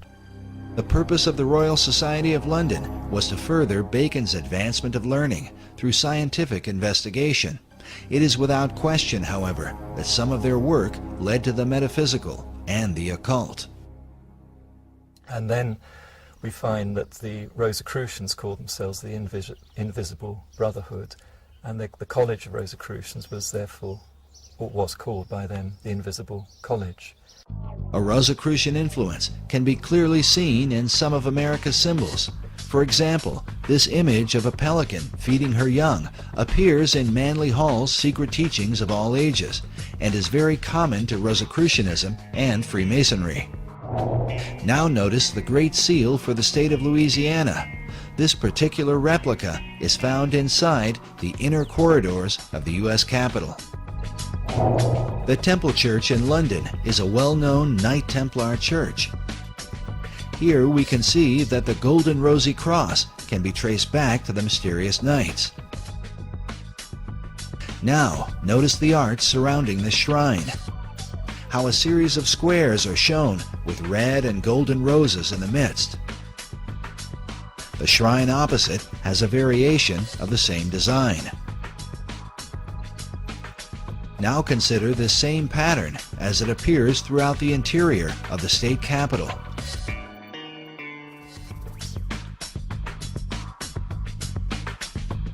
Inside the old Supreme Courtroom,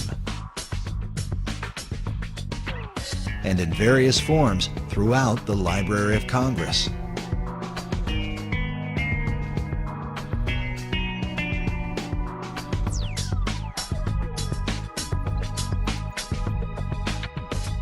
Sir Francis Bacon became the chief of the Rosicrucians in England. His famous saying, "Knowledge is power," is found written inside the Library of Congress, while a statue of Bacon can be seen on the upper level. Elsewhere in the main library is a Baconian passage from his collection of essays. It reads, "The inquiry, knowledge, and belief of truth is the sovereign good of human nature." This saying is found over a statue representing philosophy. Could this be an indication that Baconian philosophy governs the New World concept? Bacon took his inspiration from the goddess Pallas Athena, known for her helmet of invisibility. Pallas Athena images also turn up throughout Washington, D.C.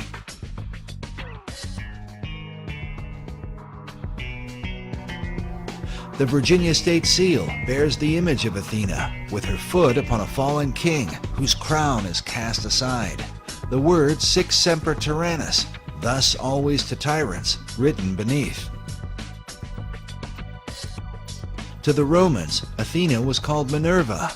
This painting of Minerva can be found in the Great Hall of the Library of Congress. At 15.5 feet high, it is the most imposing image in the room. Notice she holds a spear that comes like a ray of light from the sun, with a traditional helmet of Athena at her feet. This particular work was done by 19th century artist Elihu Vedder. Vedder was known as a symbolist painter whose style was part of a movement that can be traced to France during the 19th century and an art house called the Salon de la Rose Croix. Yes, they were a group of Rosicrucian artists known for promoting symbolic and often bizarre imagery, some of which, like the image of this satyr, seems to be repeated inside the Library of Congress.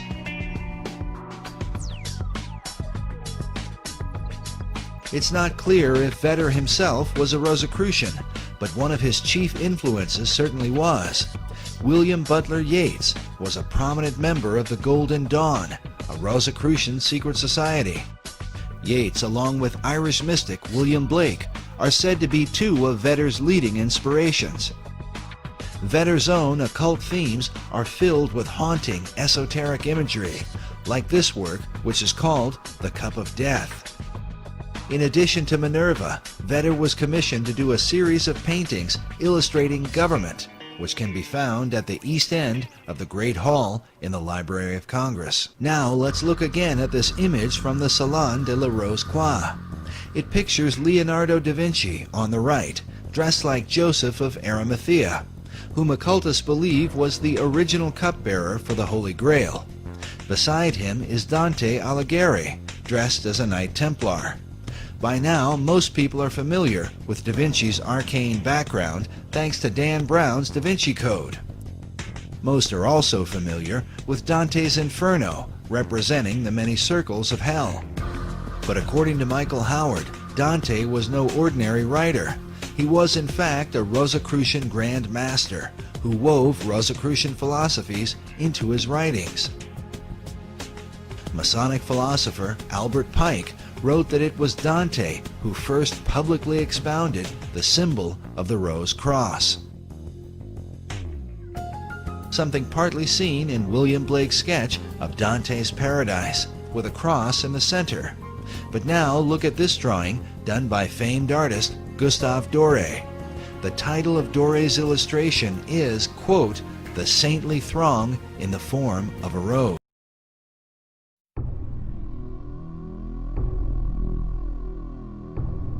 But one final Rosicrucian emblem in the Library of Congress is worth noting. High up in the ceiling, in between two faunish-looking figures with serpents for legs, is what appears to be a traditional crucifixion. But behind the Christ-like figure on the cross is a black, double-headed phoenix. The words in Latin that encircle the image come from Psalm 17:8, a psalm that is often employed in Rosicrucian writings. It reads, "Under the shadow of thy wings, protect us." The question is, whose wings are providing the protection?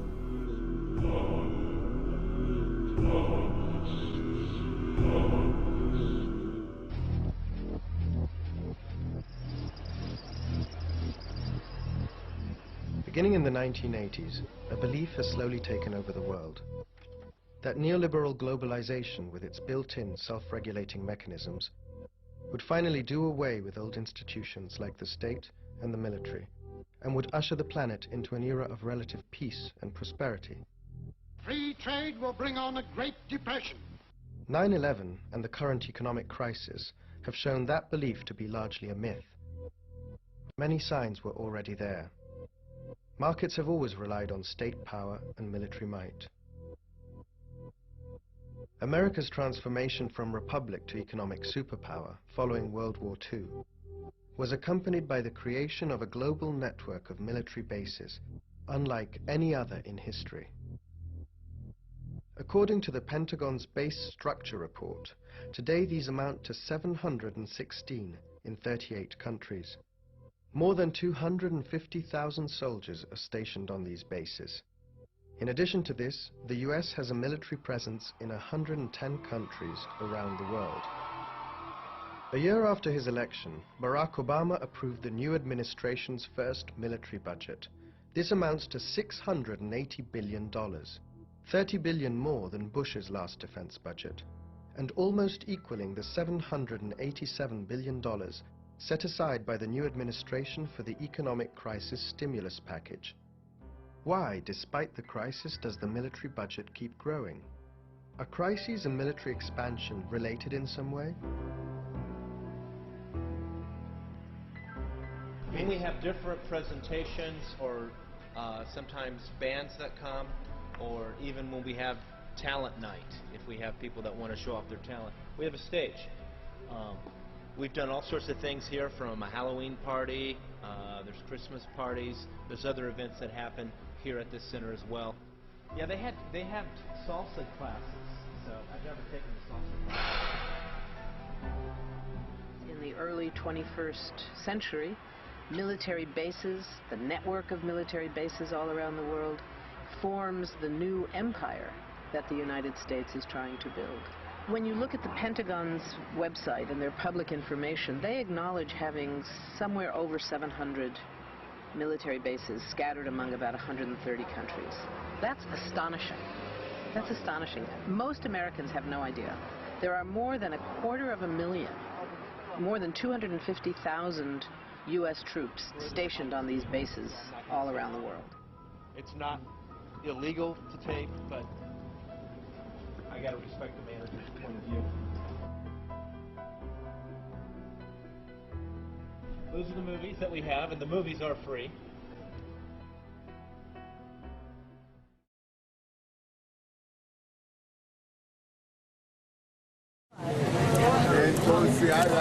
Bringing in the morning catch in a quiet resort on Ecuador's Pacific coast, a scene common in any Latin American port town. But above the fishermen's heads, look closer. A U.S. military spy plane is on a mission to catch cocaine-loaded speedboats on this drug trade route. Launched from Manta, the only U.S. military base in South America, U.S. Commander Robert Leonard says counter-narcotics is the only mission for the aircraft. Potentially fishing boats that are moving illicit cargo, or the new threat, which is the semi-submersible. And they are assets that are on the surface of the ocean. That radar is looking on the surface of the ocean. It can't penetrate the jungle. But these operations are now shrouded in controversy. the attack by Colombian forces on a rebel camp in Ecuador has raised questions of whether these spy planes provided information for the attack, something the U.S. commander here denies. Here at Full Monte, that has nothing to do with our mission, and we had nothing to do with what happened then. In fact, during that particular date, the AWACS, which you see here behind us, were actually sitting here on the ramp. They weren't even flying on those days. The attack on the Colombian guerrilla camp provoked a regional crisis. Ecuador and Colombia broke diplomatic relations. Senior Ecuadorian officials resigned from their posts, and the American military operations are now in question. The surveillance these planes do are now a subject of investigation at the heart of the National Assembly in Ecuador. In addition to the investigation, Ecuador's lawmakers are proposing to ban all foreign military presence in the country. It's a direct swipe against the U.S. from a socialist government determined that the U.S. base should not be allowed to stay. I think it affects our national sovereignty. It's evident that the conduction of the operations are totally in the hands of the Americans. I would doubt that the United States would accept a Mexican or Canadian base in its territory.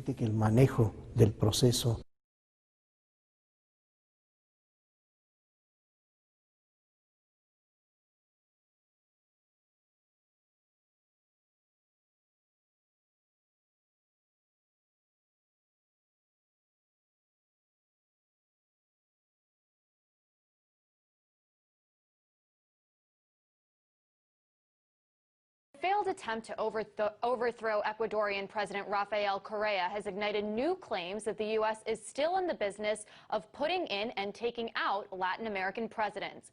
From Venezuela to Haiti to Honduras, coups involving the United States might not seem like anything new to some people, but could the emergence of leftist governments actually challenge the dominance the U.S. has enjoyed in Latin America? Ecuadorian President Rafael Correa has returned home after that failed coup. Thousands of police took to the streets of Quito yesterday, fired up about a new law that they believed would jeopardize their benefits. Hundreds of military troops came to the rescue of President Correa in a standoff with police that lasted an hour. Several were injured and 2 died, but as the chaos and turmoil unfolded, the mainstream media barely touched the story. Tom Murphy is a blogger for the Huffington Post. He joins me now from Philadelphia, Pennsylvania to talk more about this. So, Tom, this incident has dramatically affected not just Ecuador, but the entire continent of South America, really. A group of South American presidents had an emergency meeting in Argentina and pledged their military support to President Correa. And all the State Department in Washington has said is that they're, quote-unquote, monitoring the situation closely. What's your take? Why is the media and the United States at least outwardly ignoring this? For the past 50 years, Japan has relied on the U.S. military to maintain regional security. But growing protests over the American base on the island of Okinawa has tested this alliance. Now Prime Minister Yukio Hatoyama's leadership is in question after reneging on a promise to remove the base. I wonder if you would address the withdrawal of the American military bases in Saudi Arabia, what the real story was there. It seems to me that when Osama bin Laden listed his demands, his number one demand was the departure of American bases from his homeland. Yes. I think Israel was number 4 or something of his demands. And very soon after 9/11, the American bases left. Yes, very good point. It goes back to the geography.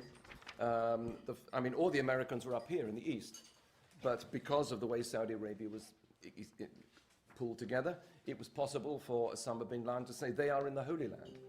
Sort of talk, I mean, obviously troublemaking, as if they were in Mecca and Medina. The Americans and the Saudis were very careful to keep on that side. But this to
Secretary of Defense Robert Gates from the United States is visiting Latin America this week and actually sealed a deal on Monday with Brazil to extend further and I guess you could say to consolidate the military cooperation between both Brazil and the United States. So even though there has been no declaration or statement made officially by the Venezuelan government, there certainly is concern in the region, there's concern amongst the people of Venezuela and other nations in the region that this is yet another example of the U.S. disproportionately expanding their military presence in Latin America, as happened last year with Colombia, with the establishment of an agreement with the Colombian government between Washington and Colombia that will permit basically a territorial usage of Colombia in addition to 7 military bases for U.S. military purposes. And in fact, official documents from the U.S. Air Force talked about that agreement as necessary in order for the United States to execute full-spectrum military operations in South America and to combat what the United States considers a constant threat from so-called anti-U.S. government.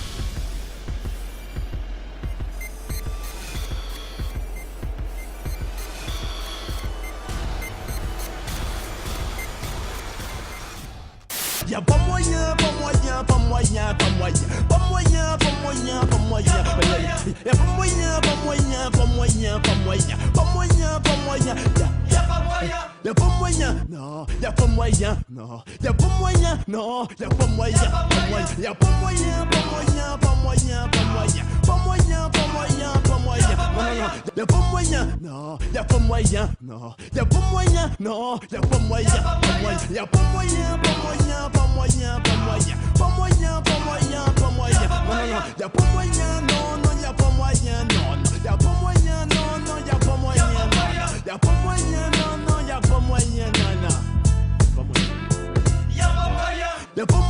non, y'a pas moyen, non, y'a pas moyen, non, y'a pas moyen, y'a pas moyen, pas moyen, pas moyen, pas moyen, pas moyen, pas moyen, pas moyen, y'a pas moyen, non, non, y'a pas moyen, non, y'a pas moyen, non, non, y'a pas moyen, y'a pas moyen, non, non, y'a pas moyen, non,